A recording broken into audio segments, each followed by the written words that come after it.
Gagawa tayo ng avocado popsicle kahit tagulan. Dito ay nag-slice ako ng 2 avocado. Maganda itong nabili ko, hindi siya maugat. After my slice ay tinanggalan ko ng buto.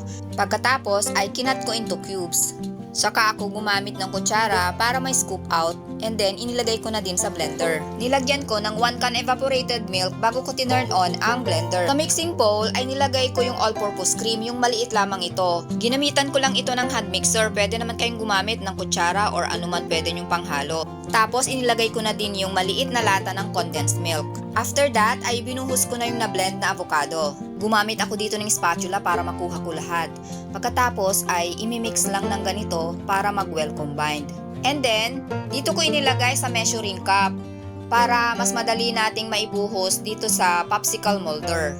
5 pieces lamang yan kasi nabasag na yung isa. Pagkatapos mailagay, ay tinatakpan na ng aking bunsoy. Siya talaga ang may gusto niyan. Pagkatapos ay nilagay na niya sa freezer para tumigas. Dahil marami pa yung natira, inilagay ko na lamang siya sa isang lalagyan. At syempre, ilalagay din natin sa freezer at antayin nating tumigas. At kinabukasan, eto na nga, ready na yung popsicle. At nilublob muna sa tubig yung molder at konting pukpuk-pukpuk pero dahan-dahan lang. Kaya ayan na si ate, nauna na. At syempre, papahuli ba si Bunsoy? Eto naman yung kanya, color blue.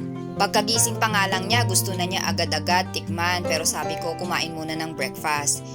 At ito na nga ang avocado popsicle. Try nyo din to, napaka-creamy. At ito naman yung isa para ng ice cream.